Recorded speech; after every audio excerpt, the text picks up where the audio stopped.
करते हैं स्टार्ट हमारी poem in memory of W.B. Yeats. ख़त्म कर लेते हैं आज इस पोएम को। लिखिए मीनिंग्स।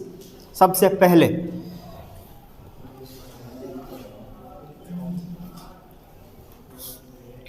पेज नंबर 261 पर आइए। Second stanza, intellectual disgrace. Intellectual disgrace पूरा अंडरलाइन करके लिखिए। Ideological differences. Intellectual disgrace, intellectual का मतलब बौद्धिक, डिसग्रेस का मतलब अपमान, बौद्धिक अपमान। ये तो लाइन का मीनिंग है।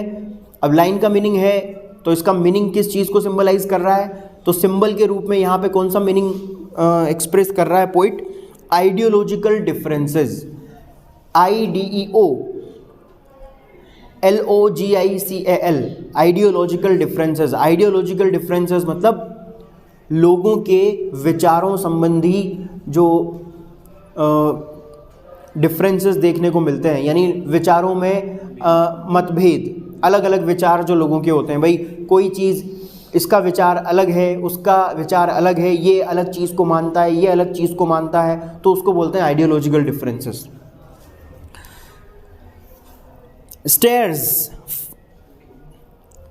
स्टेयर्स मतलब टू बी सीन, दिखाई देना। स्टेयर्स वो STAIR होता है, STAIR होता है स्टेयर्स, CD। और STARE का मतलब घूरना भी होता है, एक टकी लगा करके देखना, घूरना, है ना? तो ऐसे स्टेयर। लेकिन यहाँ पे है टू बी सीन, दिखाई देना। टू बी सीन, दिखाई देना। इसके नीचे है द सीज ऑफ पिटी, दया के सागर। द सीज ऑफ पिटी, दया के सागर। लॉक्ड, ताले लगे हुए ना, ताले लग जाना, बंद हो जाना। Frozen, freeze, froze, frozen, third form freeze की, जम जाना। जम जाना, जैसे अभी वो बर्फ जम गई थी, है ना? नेक्स्ट स्टेंजा पर आइए। फॉलो, फॉलो करना मतलब फॉलो करना, ये तो पता है ही सही आपको, अनुसरण करना। फॉलो राइट, राइट को अंडरलाइन कीजिए। राइट से मतलब यहाँ पर है द राइट पाथ। हाँ, the right path shown by the poet. The right path shown by the poet. The right path shown by the poet. इसके नीचे वाली लाइन पर आइए। To the bottom of the night. To the bottom of the night पूरा underline करके लिख लीजिए। To explore hidden truths. To explore hidden truths. To explore hidden truths, छुपे हुए सत्य को ढूंढना, पता लगाना। With your unconstraining voice. Unconstraining underline करके लिखिए।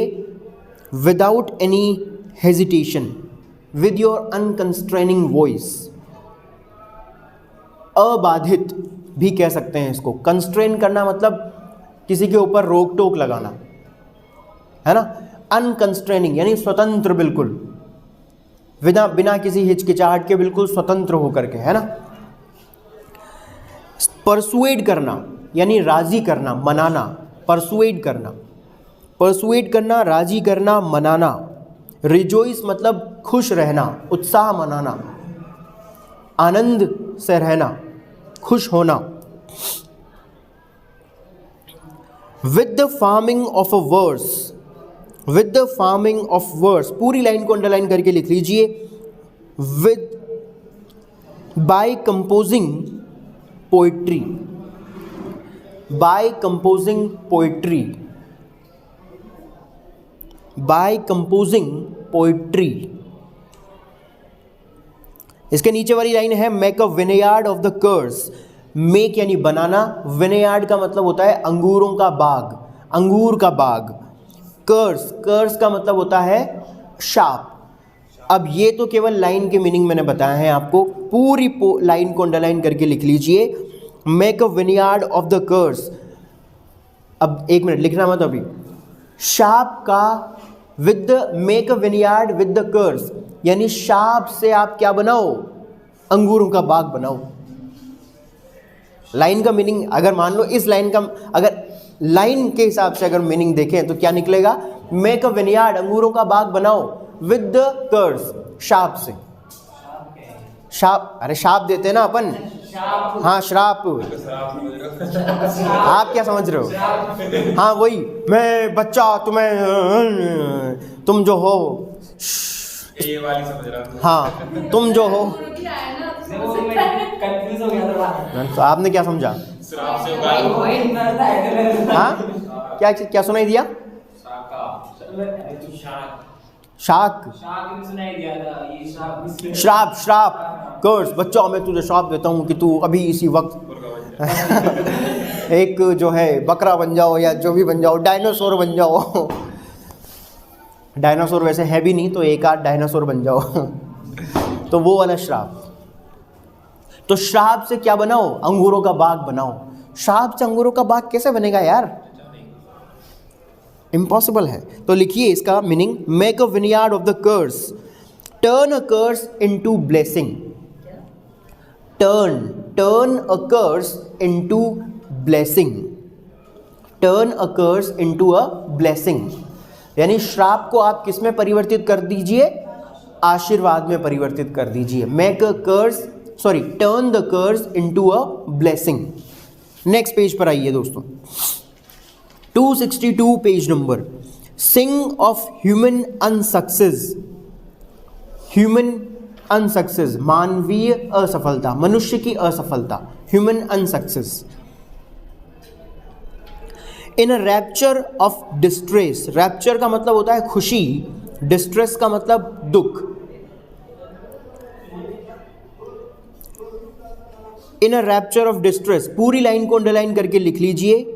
ये तो मीनिंग्स लिखवाएं सिर्फ मैंने वर्ड्स के हिसाब से, बाकी पूरी लाइन का मीनिंग क्या निकलेगा, जॉयफुली डिस्पाइट डिस्ट्रेस। जॉयफुली यानी खुशी से, आनंद से, डिस्पाइट के बावजूद, डिस्पाइट डिस्ट्रेस, दुख के बावजूद, खुशी से, डिस्पाइट डिस्ट्रेस, डिस्ट्रेस यानी दुख।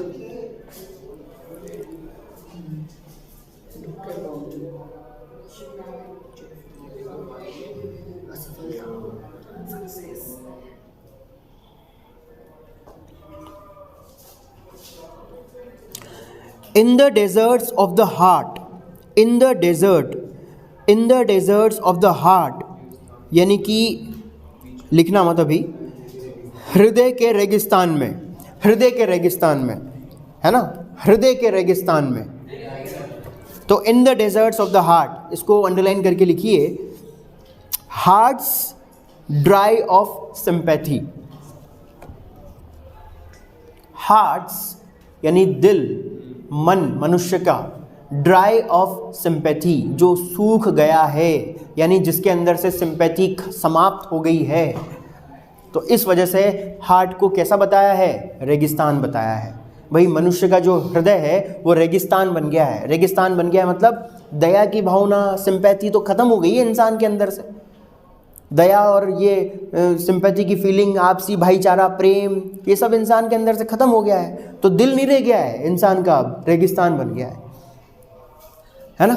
तो अब बोलना, रेगिस्तान में हो तुम, समंदर में तुम, पहली नज़र से ही यारा, ठीक है। तो अब दिल मत बोलना, रेगिस्तान बोलना, क्योंकि अब दिल तो किसी के पास है नहीं, है ना। अब ये मत बोलना चोरी हो गया, नहीं कोई चोरी वोरी नहीं हुआ है, वहीं पे ही है, लेकिन वो सूख गया है अब, यानी कि आपसी प्रेम, भाईचारा ये तो समाप्त हो गया है। तो कोई भी अगर आपको डांटे तो बोल देना, पूछो अपने इस रेगिस्तान से, क्या इसमें मेरे लिए कोई जगह है, नहीं है, इस रेगिस्तान है ना, क्या करेगा रह करके यहाँ पे, रेगिस्तान में रहेगा क्या, पागल, मर जाएगा। In the desserts of the heart, hearts dry of sympathy, hearts dry of sympathy, dry का मतलब सूख जाना।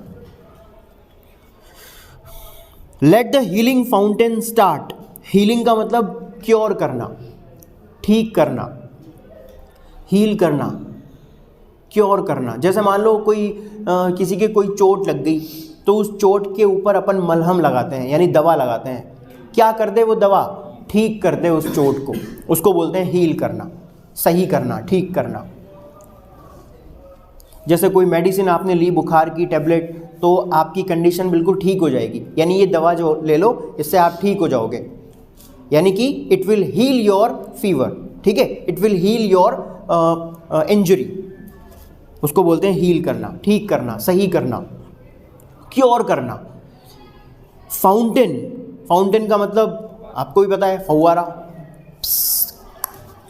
स्टार्ट यानी शुरू होना।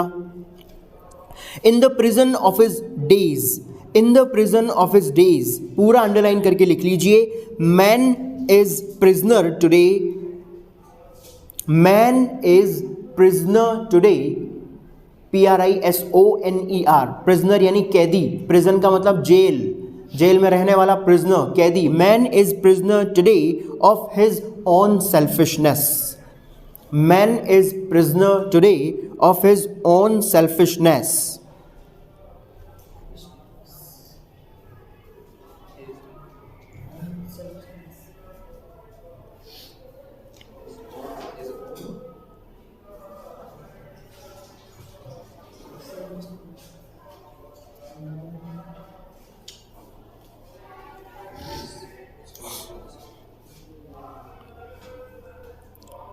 Man is prisoner today of his own selfishness.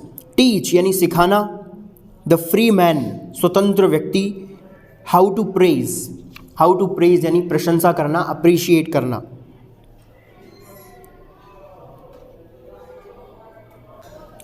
करें स्टार्ट? देखिए भाई, हाँ भाई देखो, तो लास्ट वाली क्लास में हमने ये पढ़ा था दोस्तों कि जब WB यीट्स की डेथ हुई थी जनवरी 1939 में, तो उस समय हमने पढ़ा था कि सेकेंड वर्ल्ड वॉर शुरू होने वाला था। और उस समय पर यूरोपियन जो देश थे, यूरोपियन जो कंट्रीज़ थे, उनकी कंडीशन ये थी कि सारे के सारे देश आपस में जो है एक दूसरे से नफ़रत किया करते थे, एक दूसरे के ऊपर जो है अटैक करने के मूड में थे, यानी कोई किसी से प्यार नहीं करता था, एक दूसरे के प्रति जो है सहयोग की भावना, एकता की भावना लोगों के अंदर समाप्त हो गई थी। लोग सारे देश एक दूसरे देश से जलते थे, कहीं कोई उससे आगे ना निकल जाए, सभी देश जो है एक दूसरे देश से नफ़रत किया करते थे। और ऐसा अंधकार से भरा हुआ वातावरण था जो कि एक बुरे सपने के समान था। उस समय का जो टाइम था 1939 में, जब सेकेंड वर्ल्ड वॉर शुरू हो रहा था, तो पूरे यूरोप के देश आपस में लड़ रहे थे, एक दूसरे से जलते थे, एक दूसरे से नफ़रत किया करते थे, एक दूसरे को पसंद नहीं करते थे, है ना, एक दूसरे की तरक्की से जलते थे, कहीं कोई देश आगे ना निकल जाए। तो ऐसा माहौल था जो अंधकार से भरा हुआ बताया है उन्होंने, पोइट ने, W.H. जॉर्डन ने, कि उस टाइम का जो माहौल था, एटमॉस्फेयर था, वो अंधकार से भरा हुआ था, जो किसी बुरे सपने से कम नहीं था। ये बहुत बड़ा बुरा सपना था। और इस प्रकार से सारे के सारे देश जिनके अंदर से आपसी सहयोग की भावना खत्म हो गई थी, आपसी भाईचारे की भावना खत्म हो गई थी, भाई उनको करना तो क्या चाहिए था, उन सभी देशों को आपसी एकता बनाकर रखनी चाहिए थी, है ना, म्यूचुअल यूनिटी उनको मेंटेन करके रखना चाहिए था, म्यूचुअल अंडरस्टैंडिंग उनको मेंटेन करके रखना चाहिए था, पीस एंड इंटीग्रिटी को मेंटेन करके उनको रखना चाहिए था। लेकिन उन्होंने इसको मेंटेन करने के बजाय खुद इसको बिगाड़ने का काम किया, इसको वर्सन करने का काम किया। यही कारण था कि लोग एक दूसरे से जलते थे, एक दूसरे से नफरत करते थे, और इसी वजह से उनके बीच की जो म्यूचुअल अंडरस्टैंडिंग, जो पीस थी, जो इंटीग्रिटी थी, वो पूरी तरह से डिस्ट्रक्ट हो चुकी थी, ख़त्म हो चुकी थी। और यही कारण था कि सभी देश अलग थलग पड़ गए थे। सभी देश, यानी किसी की भी जो है हेल्प करने वाला कोई था नहीं, सारे देश ऐसे हो गए थे जैसे मानो सब अलग थलग पड़ गए हों। तो यहाँ तक हमने जो है लास्ट वाली क्लास में हमने पढ़ लिया था, और इसी सीन को वो आगे कंटिन्यू कर रहे हैं poet W.H. Jordan. W.H. Jordan जो है उसी 1939 के उस सीन को, उस अंधकार से भरे हुए उस वातावरण को जो बुरे सपने के समान था, उसी सीन को वो आगे कंटिन्यू करते हुए कहते हैं W.H. जॉर्डन कि उस समय का जो माहौल था, यानी 1939 का जो एटमॉस्फेयर था यूरोपियन कंट्रीज़ में, वो ऐसा था, intellectual disgrace stairs from every human face, 1939 में अंधकार से भरा हुआ वो जो समय था यूरोपियन कंट्रीज़ के लिए, तो वहाँ की जो जनता थी, वहाँ के जो लोग थे उन देशों में रहने वाले, उनकी कंडीशन ये थी कि प्रत्येक मनुष्य के चेहरे से जो है, या उसके प्रत्येक मनुष्य के चेहरे को अगर हम देखें तो ऐसा महसूस होता था जैसे कि मानो प्रत्येक मनुष्य के चेहरे पर जो है आइडियोलॉजिकल इंडिफरेंसेस देखने को मिल रहे हैं। यानी प्रत्येक व्यक्ति जिसको हम देखें, अगर हम उससे बात भी करने की कोशिश करें तो सबके विचार अलग अलग हैं। अब मैन से मतलब यहाँ पर देश से है, यानी एक मैन जो है किसी एक कंट्री को रिप्रेजेंट कर रहा है। जैसे मानो इस देश के लोगों के विचार अलग हैं, उस देश के लोगों के विचार अलग हैं, उस देश के लोगों के विचार अलग हैं, है ना। जर्मनी में वहाँ के जो जनता है वहाँ के विचार उन लोगों के अलग हैं, है ना। फ्रांस की जो जनता है उनके विचार अलग हैं, स्पेन की जनता के विचार अलग हैं, इटली की जनता के विचार अलग हैं। तो इस तरह से जो है जिस भी देश में अगर आप जाओ, उस समय ऐसा माहौल था उस समय कि हर देश में रहने वाला प्रत्येक जो मनुष्य था, उस प्रत्येक मनुष्य के चेहरे से अगर हम उससे बात करें तो उसके चेहरे पर जो है ऐसे एक्सप्रेशंस अपने को देखने को मिलते थे जैसे कि मानो उस देश में रहने वाला वो व्यक्ति जो है दूसरे देश से नफरत करता है। ऐसे विचार थे उनके आपसी। यानी प्रत्येक व्यक्ति के चेहरे से जो है आइडियोलॉजिकल इंडिफरेंसेस की फीलिंग जो है अपने को देखने को मिल रही थी। ऐसी नफरत भर गई थी उस समय यूरोपियन कंट्रीज में एक दूसरे देशों के प्रति। एक देश का व्यक्ति जो है दूसरे देश को पसंद नहीं कर रहा है, इस देश का व्यक्ति दूसरे देश को पसंद नहीं कर रहा है। उनकी विचारधारा अलग है, उनकी सोच अलग है, तो इस देश के लोगों की सोच अलग है। और हर व्यक्ति के चेहरे से जो है वो सोच जो है जो उसके देश की है वो स्पष्ट रूप से हमें देखने को मिल रही थी। और सभी देशों की कंडीशन ऐसी थी, तो इसी वजह से पोइट ने यहाँ पर ऐसा लिखा है कि उस समय यूरोपियन कंट्रीज़ की स्थिति ऐसी हो गई थी कि उन सभी लोगों के विचार, उन सभी देशों के जनता के विचार जो है उनमें आपसी मतभेद हो गए थे। आइडियोलॉजिकल इनडिफरेंसेस जो है अपने को देखने को मिल रहे थे। कोई भी दूसरे देश की एक दूसरे की आपस में मदद करने के लिए तैयार नहीं था। आपसी प्रेम, भाईचारे की भावना, आपसी सहयोग की भावना लोगों के अंदर से ख़त्म हो गई थी और हर व्यक्ति के चेहरे से ये फीलिंग दिखाई दे रही थी। हर व्यक्ति के चेहरे पर अगर हम देखें, बात करें तो उसके चेहरे पर यही भाव दिखाई देते थे अपने को, आइडियोलॉजिकल इंडिफरेंसेस के, कि भाई हम क्यों उनकी मदद करें, हम नहीं करेंगे। विरोध की भावना लोगों के अंदर आ गई थी। कोई भी किसी दूसरे देश की आपसी मदद करने को जो है तैयार नहीं था। ऐसी कंडीशन हर व्यक्ति के चेहरे पर अपने को देखने को मिल रही थी उस समय। And the seas of pity lie locked and frozen in each eye। और प्रत्येक देश की कंडीशन ऐसी थी जैसे कि मानो वहाँ के लोग जो हैं उनके दिलों में जो दया के सागर हैं मानो वो लॉक कर दिए हों, ताले में बंद कर दिए हों, मानो वो दया के सागर जो हैं जम गए हों। अब दया का सागर जम जाना मतलब किसी की मदद करने से इनकार कर देना।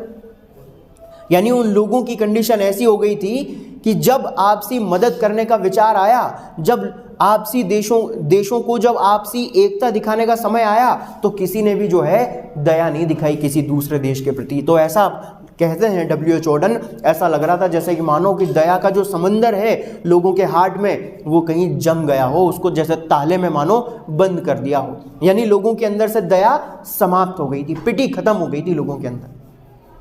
क्योंकि अगर आप किसी की हेल्प करने के लिए तैयार नहीं हो तो इसका मतलब जाहिर सी बात है कि आपका जो दया का सागर है मन के अंदर वो जम गया है, उसको आपने ताले में बंद कर दिया है।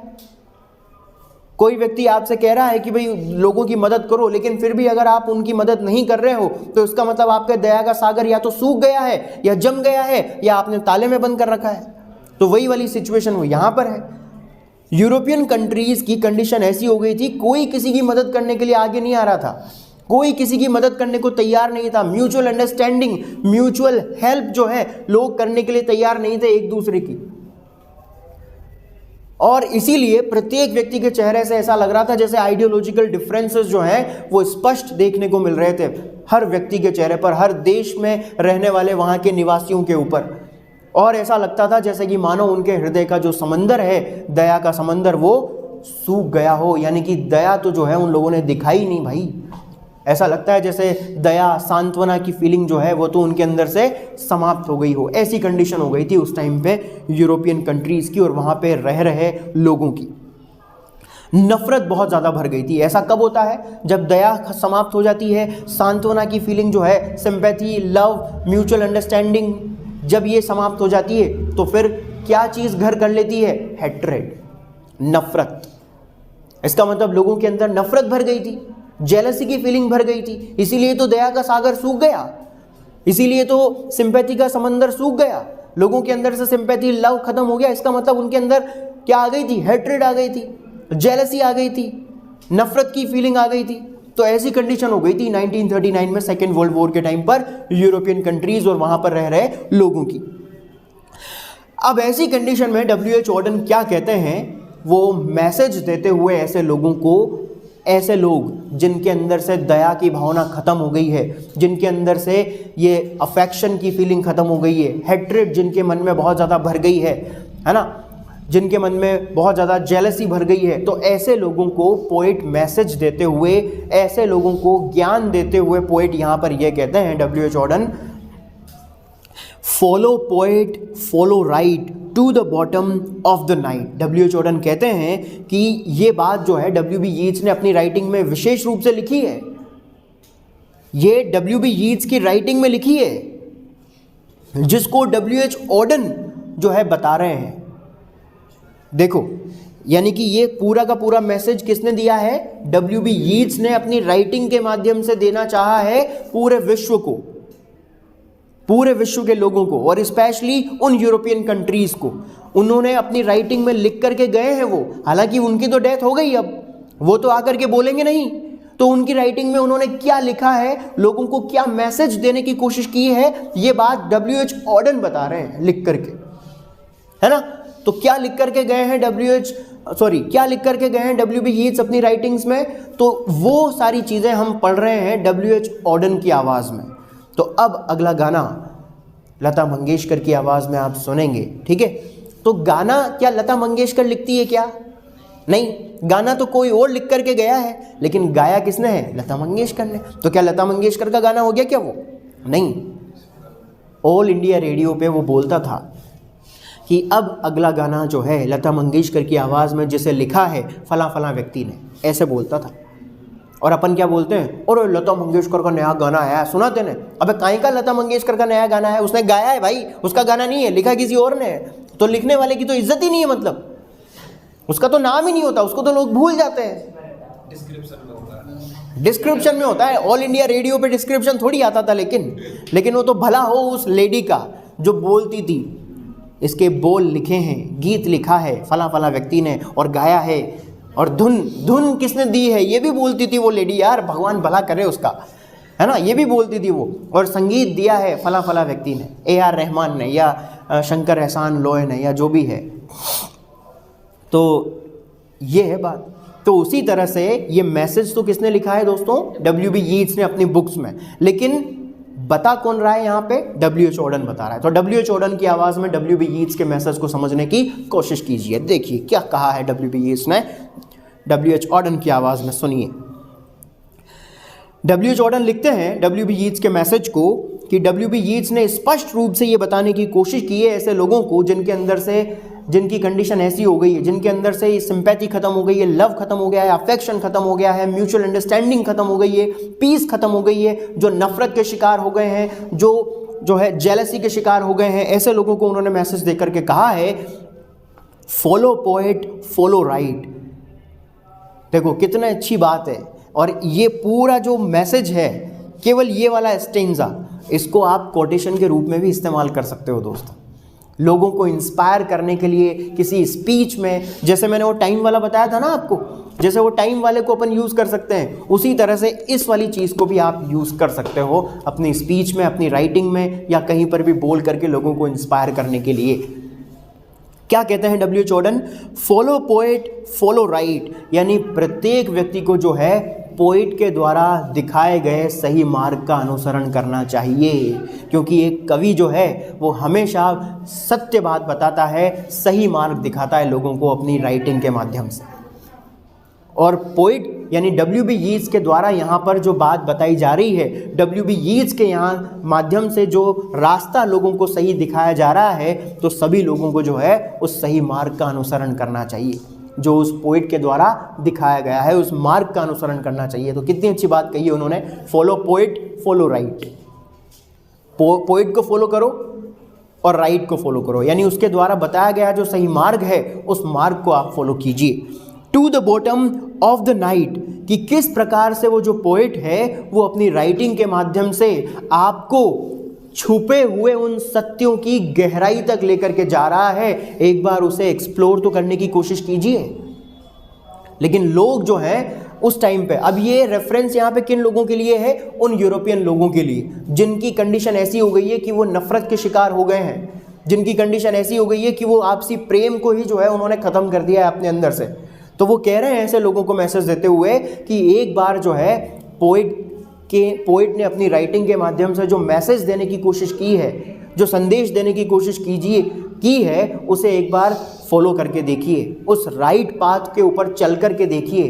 क्योंकि अगर आप उस रास्ते को फॉलो करेंगे तो डेफिनेटली वो जो है आपको कहाँ पर गाइड करेंगे पोइट, ये सारी परिस्थितियां जो बन रही है उन सारी परिस्थितियों को जो है समझने में वो आपकी हेल्प करेंगे। यानी कि ये सारी परिस्थितियां क्यों बन रही है, इनके पीछे हुआ जो इनके पीछे हिडन जो ट्रुथ है, उस छिपे हुए सत्य की गहराई तक वो जो है आपको लेकर के जाएंगे। ज़रा उसे एक बार समझने की कोशिश तो कीजिए दोस्तों। यानी हम वास्तविक सच्चाई क्या है उसको तो समझ नहीं रहे हैं। ये उन लोगों के लिए है, उन यूरोपियन कंट्रीज़ के लोगों के लिए है ना, ये अपने लिए नहीं है। मैसेज सभी के लिए है, मैसेज तो सभी के लिए है कि भाई सही मार्ग जो पोइट दिखा रहा है उसे सभी को फॉलो करना चाहिए। लेकिन पर्टिकुलर रेफरेंस उन लोगों के लिए है, उन यूरोपियन कंट्रीज़ के लिए। और क्या है मैसेज? मैसेज ये है कि हम लोग सही चीज़ को तो जान नहीं रहे हैं। अब आप अपने आप को इमेजिन कीजिए जैसे मानो हम यूरोपियन कंट्रीज़ में रह रहे हैं 1939 के टाइम पर, उस समय की बात कर रहे हैं अपन, है ना। तो सपोज़ कीजिए जैसे हम जो है वहाँ पर रह रहे हैं और हम सभी जो है अलग अलग देश में रहने वाले अलग अलग व्यक्ति हैं। आप अलग कंट्री से हो, आप अलग कंट्री से हो, हम सब यूरोपियन कंट्रीज़ हैं, सपोज़ कीजिए यहाँ पर, है ना। तो पोइट, अब हम क्या है, एक दूसरे से नफरत कर रहे हैं, हमारे अंदर जो है एक दूसरे का भाईचारा प्रेम समाप्त हो गया है। तो ऐसी कंडीशन में पोइट यहाँ पर यह कह रहे हैं कि पोइट के द्वारा दिखाया गया जो सही मार्ग है हमें उसका अनुसरण करना चाहिए। कोई व्यक्ति आकर के अपने को सिखा रहा है, समझा रहा है, भाई हमें जो है आपसी प्रेम बना करके रखना चाहिए। देखो W.B. यीट्स की राइटिंग पढ़ो, W.B. यीट्स ने जो सही मार्ग दिखाया है उस राह को फॉलो करो और उस मार्ग को फॉलो करके जो हिडन ट्रुथ है उसे जानने की कोशिश कीजिए आप। क्योंकि अगर आप जैसा W.B. यीट्स कह रहे हैं अगर वैसा करोगे तो डेफिनेटली जो हिडन ट्रुथ है उसे ढूंढ पाओगे। और हिडन ट्रुथ ये है कि हम सत्य को तो अवॉइड कर रहे हैं और आपसी नफरत में जो है डूबे हुए हैं। अरे यार, जो ये परिस्थितियां क्यों हैं इनके पीछे की सच्चाई तो जानने की कोशिश कीजिए कम से कम। आखिर ये परिस्थितियां अगर बन रही है, हम एक दूसरे से नफरत कर रहे हैं तो क्यों कर रहे हैं, इसके पीछे का ट्रुथ को तो जानने की कोशिश कीजिए। लेकिन हम सच्चाई को तो जानना ही नहीं चाह रहे, हम तो सिर्फ जो है लगे पड़े हैं नफरत करने में। नफरत करेंगे, नफरत करेंगे, क्या करोगे, नफरत करेंगे, मारो मारो मारो मारो, देश के गद्दारों को गोली मारो, सालों को ये है वो है फलाना ढिंकाना जो भी है। तो यही चीज़ वो यहाँ पर W.B. यीट्स ये बता रहे हैं कि हम जो है हमारी कंडीशन ऐसी हो गई है कि हम लोग जो है कुछ हिडन जो ट्रुथ है उसको तो जान ही नहीं रहे हैं, बल्कि बस लगे पड़े हैं। तो इसीलिए वो कहते हैं कि W.B. यीट्स के द्वारा बताया गया जो सही मार्ग है उस मार्ग को एक बार फॉलो करके देखिए और इन सभी परिस्थितियों के पीछे छिपा हुआ जो सत्य है उसे जानने की कोशिश कीजिए कि आखिर ऐसा क्यों हो रहा है।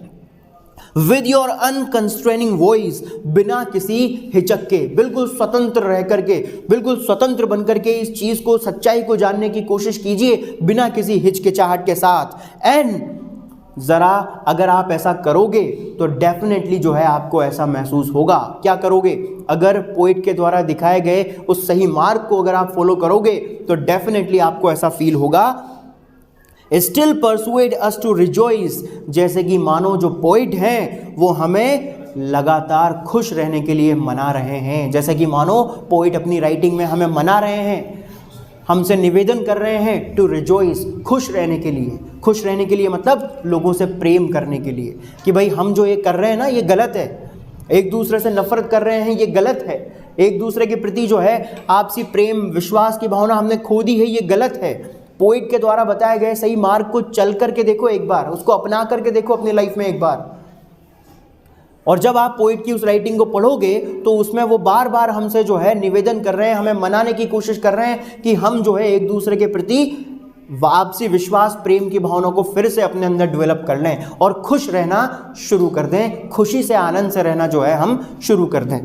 तो ये चीज़ पोइट जो है बता रहे हैं अपने को, with the farming of a words, poetry compose करके, with the farming of words यानी कि अपनी पोइट्री को कंपोज करके, इस बारे में लिख करके अपनी पोइट्री को वो हमें ये संदेश दे रहे हैं, ये मैसेज दे रहे हैं, and make a vineyard of the curse, और इस प्रकार से पोइट्री कंपोज करके अपनी पोइट्री में हमें ये संदेश दे करके वो ये जो कर्स है, ये जो श्राप है, इस श्राप को ब्लेसिंग में कन्वर्ट करने के लिए हमसे कह रहे हैं कि भाई ये जो श्राप है, श्राप क्या है?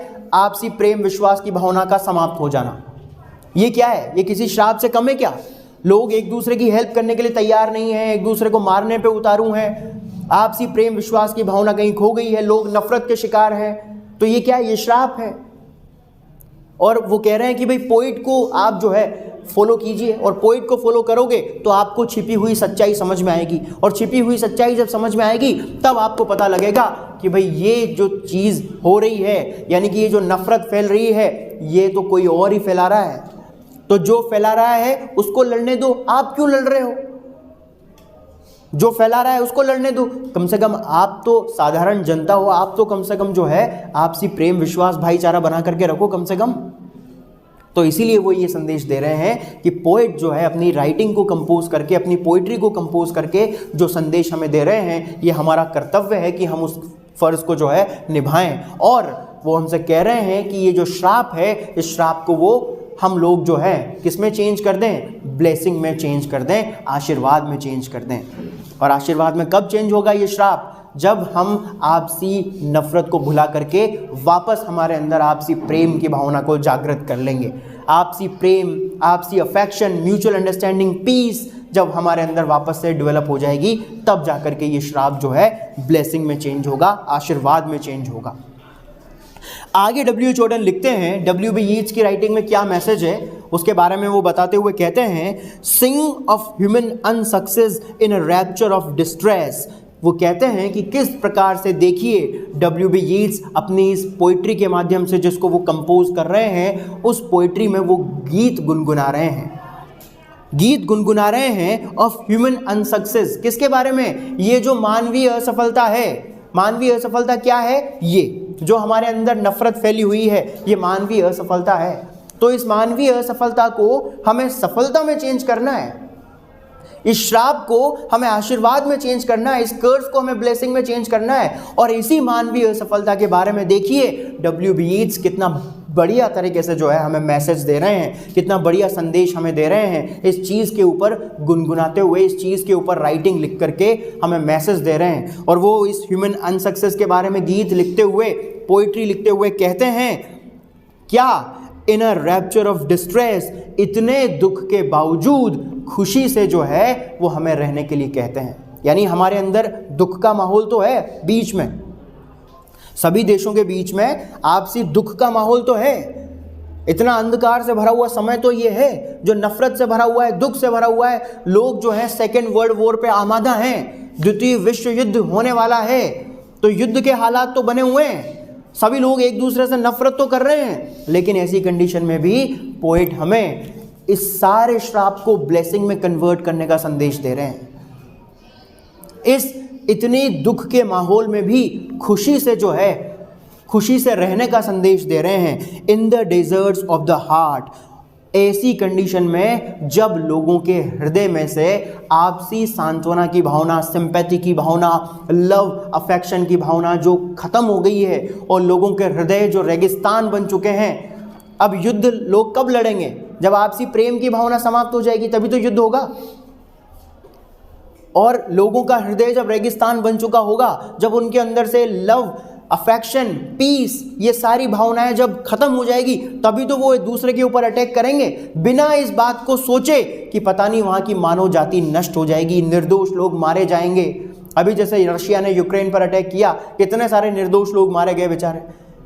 वो लोग जो आप बिना किसी, जिनका कोई नुकसान, जिनका कोई दोष नहीं था, जो चुपचाप जो है घर पे रह रहे थे, डोरेमोन देख रहे थे, जिनके बच्चे, वो उनके मम्मी पापा डोरेमोन देख रहे थे, या OTT प्लेटफॉर्म पे अमेजोन प्राइम पे कोई सीरीज देख रहे हो, है ना, और बैठे बैठे अचानक से कोई रॉकेट आकर के धड़ाम उनका टीवी जो है नीचे गिर गया, कितना दुख हुआ होगा उस इंसान को। यार हमारी क्या गलती है, लड़ना तुमको है, तुम लड़ो। लेकिन गुस्सा किस वजह से आया? क्योंकि उस इंसान का टीवी फूट गया, उस रॉकेट की वजह से, जो रॉकेट रशिया ने लॉन्च किया था, इस वजह से गुस्सा है। और इसी वजह से वो लोग जो है, सालों तुमने मेरा टीवी तोड़ दिया, मेरा अमेजोन प्राइम का जो मैंने नया जो सब्सक्रिप्शन लिया था 1,500 रुपये खर्च करके, वो मेरे जो है बर्बाद कर दिए। किन्होंने? रशिया ने। इसीलिए तो वो रशिया से नफरत कर रहा है बेचारा, वरना उसका क्या लेना देना है। एक तो मेरे पीछे की दीवार टूट गई, है ना, उस दीवार पर टंगा हुआ टीवी जो है नीचे गिर गया, तो दीवार बनाने का खर्चा, और टीवी और सब्सक्रिप्शन, वो डिब्बा भी टूट गया क्योंकि सेट टॉप बॉक्स का, इतने सारे पैसे बर्बाद कर दिए तुमने। तो इसीलिए तो वो उस देश से नफरत कर रहा है। मारो इनको, मारो मारो इनको। तो ये इंसान के अंदर ये जो फीलिंग जो घर कर गई है, जो नफरत की भावना जो घर कर गई है, इस दुख के इस समय में भी वो हमको खुशी से रहने का निवेदन कर रहे हैं, खुशी से रहने का संदेश दे रहे हैं। And let the healing fountain start in the prison of his days। और इस प्रकार से वर्तमान समय में जो मनुष्य है वो किस प्रकार से आज वर्तमान में, यानी उस समय 1939 में, वो किस प्रकार से आज अपने खुद के ही स्वार्थ का कैदी बन गया है। तो ऐसे समय में जब अपने ही स्वार्थ का कैदी बनने से मतलब है स्वार्थ की भावना से इतना घिर जाना कि दूसरे की स्वतंत्रता के बारे में सोचना बंद कर देना, दूसरे की खुशी के बारे में सोचना बंद कर देना, आपसी प्रेम सहयोग की भावना जो है अपने अंदर से खत्म कर लेना, उसको बोलते हैं अपने स्वार्थ का कैदी बन जाना। यानी केवल अपने ही बारे में सोचे इंसान, दूसरे तो भाड़ में जाए भले। तो ऐसा व्यक्ति क्या करेगा? अब जिसका टीवी टूट गया है वो क्या करेगा कि मारो, पूरे रशिया को उड़ा दो सालों, पूरे रशिया को उड़ा दो। अब पूरे रशिया को उड़ा दो तो इसका मतलब वो उन लोगों का क्या कसूर है जो रशिया में बैठ करके अमेजोन प्राइम पे देख रहे हैं। यार तेरा टीवी टूट गया तो क्या उन लोगों ने तोड़ा है क्या? तेरा टीवी तो उन जो रॉकेट चलाने वाले लोग हैं उन्होंने तोड़ा है। उन लोगों का क्या कसूर जो वहां बैठ करके अमेजोन प्राइम पे सीरीज देख रहे हैं, उनका क्या कसूर है? लेकिन फिर भी हम तो, क्योंकि हमारे स्वार्थ का, हम तो प्रिजनर बन गए हैं, हमारे स्वार्थ में हम इतना घुल गए हैं, अपने ही स्वार्थ का कैदी बन गया है मनुष्य आज। और ये चीज़ आज के ऊपर भी अप्लाई हो सकती है, मॉडर्न एज के लिए भी। मनुष्य अपने स्वार्थ का इतना बड़ा कैदी बन गया है कि उसे दूसरों की खुशी बर्दाश्त नहीं होती, दूसरों की तरक्की बर्दाश्त नहीं होती, है ना। दूसरे तरक्की कर ले, है ना, दूसरे अगर मान लो कहीं पे जा रहे हैं, घूम रहे हैं, तो लोग उसमें जल जल के मर जाएंगे, है ना। मतलब और कुछ नहीं तो लोगों को आगे बढ़ते हुए देखकर ही लोग दुखी हैं। खुद की ज़िंदगी में खुशियां हैं लेकिन दूसरे आगे कैसे बढ़ रहा है ये सोच सोच कर ही मरे जा रहे हैं लोग। अब ऐसे मर रहे हैं तो मरे ही जाओ फिर। ऐसी कंडीशन है। तो वर्तमान समय में एक मनुष्य जो है अपने खुद के स्वार्थ का कैदी बन गया है। तो ऐसी कंडीशन में वो कह रहे हैं कि मनुष्य को जो है अपने आप को बदलना चाहिए। और जब W.B. यीट्स के द्वारा लिखी जा रही इतनी अच्छी पोएम जो है जिसमें वो इतना अच्छा संदेश दे रहे हैं, अगर ये पोइट्री हम सभी पढ़ेंगे, अगर इस मैसेज को हम अगर हमारे अंदर उतारेंगे, अमल में लाएंगे, तो ये पोइट्री क्या करेगी? Let the healing fountain start. लोगों के मन में हो सकता है इस पोइट्री को पढ़ करके, इस पोइट्री में दिए गए संदेश को पढ़ करके हो सकता है उनके अंदर जो है क्योर करने वाला एक फाउंटेन, एक फंवारा जो है फूट पड़े। क्योर करने वाला फंवारा हो सकता है लोगों के अंदर जो है इस पोइट्री को पढ़ करके, कवि के इस मैसेज को पढ़ करके हो सकता है एक क्योर करने वाला, यानी ठीक करने वाला। किसको ठीक करने वाला? इस परिस्थिति को ठीक करने वाला हो सकता है उनके अंदर एक फंवारा फूट पड़े। फंवारा फूट पड़े ठीक करने वाला। इसका मतलब हो सकता है पोइट के इन विचारों को पढ़कर के लोगों के अंदर आपसी प्रेम की भावना जाग जाए। फव्वारा फूटना, फव्वारा फूटने का मतलब है जो खोया हुआ प्रेम, विश्वास, आपसी प्रेम, शांति की जो भावना जो खो गई है, हो सकता है वो फिर से जागृत हो जाए।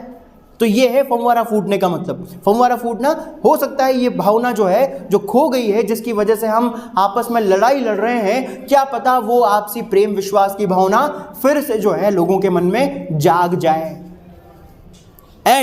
और इस प्रकार से जो है क्या पता लोग वापस से जो है एक दूसरे से प्रेम करना शुरू कर दें इस मैसेज के माध्यम से। तो ये चीज़ जो है W.B. यीट्स यहाँ पर बता रहे हैं, and teach the free man how to praise.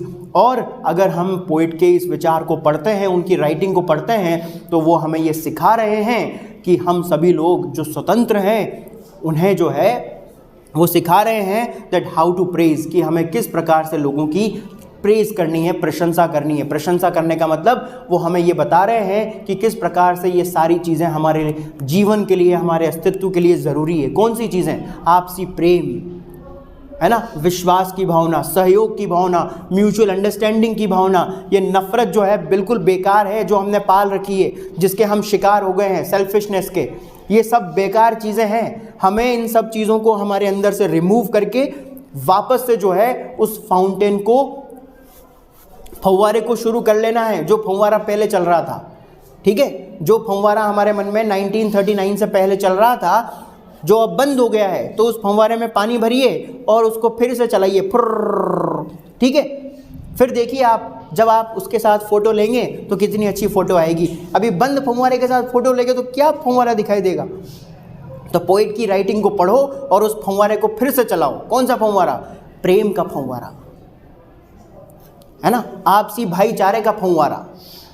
और उस प्रेम के फव्वारे को और आपसी भाईचारे के फव्वारे को जब आप चलाओगे तो आपके मन में जो जेलसी है, जो जेलसी के टुकड़े जो बिखरे पड़े हैं, आपके मन में जो नफरत के टुकड़े जो बिखरे पड़े हुए हैं, तो जब वो फव्वारा चलेगा तो उसके पानी के साथ वो सारे टुकड़े बह जाएंगे नाली में।